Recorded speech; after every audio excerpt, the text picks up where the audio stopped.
Hello, আসসালামু আলাইকুম viewers, কেমন আছেন? আজকে আমি আপনাদের দেখাবো কন্ডিশনাল ফরম্যাটিং।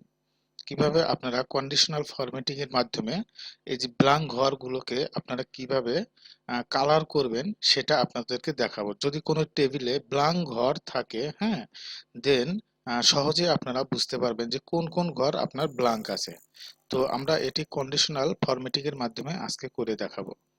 তো প্রথমে আমি আগে একটা টেবিল তৈরি করে রেখেছি যাতে ভিডিওটি অনেক বড় না হয়। তো এইভাবে ধরেন আপনার একটি টেবিল আছে, দেন তো চাচ্ছেন যে ব্ল্যাঙ্ক ঘরগুলোকে আপনারা একটি কালার করে দিবেন। তো জাস্ট সিম্পলি আপনারা টেবিলকে সিলেক্ট করবেন এইভাবে, হ্যাঁ, টেবিলের ডাটাগুলোকে এইভাবে সিলেক্ট করে দিবেন।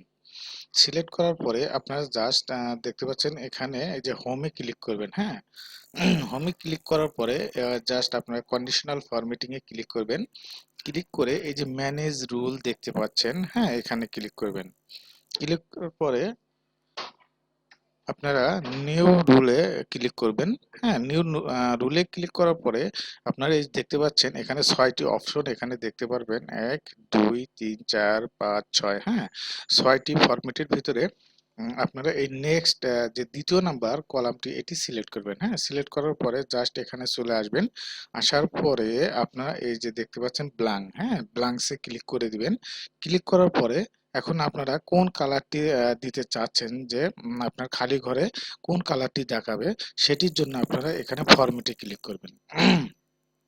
ফরম্যাটে ক্লিক করার পরে জাস্ট এই যে ফিলে যাবেন যে কোন ফিল দিতে চাচ্ছেন। সে ফর আমি রেড দিতে চাচ্ছি, হ্যাঁ।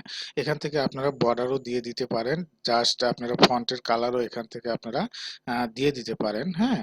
তো এই যে ফন্টের কালার এখান থেকে দিতে পারেন। আমি ফন্টের কালার রাখছি, অটোমেটিকই রেখে দিলাম, হ্যাঁ। তো জাস্ট আপনারা ওকে ক্লিক করে দিবেন। এবার ওকে দিবেন, এবার অ্যাপ্লাই ক্লিক করবেন, এবার ওকে ক্লিক করবেন। এখন বন্ধুরা দেখতে পাচ্ছেন যে আমার যে ব্ল্যাঙ্ক ঘরগুলো ছিল, হ্যাঁ, সেগুলো মানে আপনার লাল হয়ে গেছে। তো একটি ঘর আরেকটি ঘর আমি ব্ল্যাঙ্ক করে আপনাদেরকে দেখাচ্ছি। যেমন এই ঘরটি যদি আমি ডাটা ডিলিট করে দিই সেক্ষেত্রে এটি ব্ল্যাঙ্ক হয়ে যাচ্ছে, হ্যাঁ।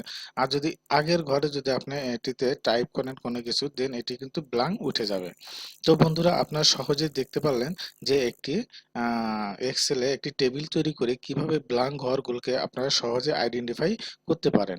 তো সবাইকে ধন্যবাদ। ভিডিওটি যদি একটু ভালো লাগে এবং এই ভিডিওটি দেখে যদি একটু হলেও আপনাদের উপকারে আসে, দেন আমার এই ভিডিওটিতে একটি লাইক দিবেন, হ্যাঁ, এবং পারলে সাবস্ক্রাইব করবেন। তো সবাইকে ধন্যবাদ। আল্লাহ হাফেজ।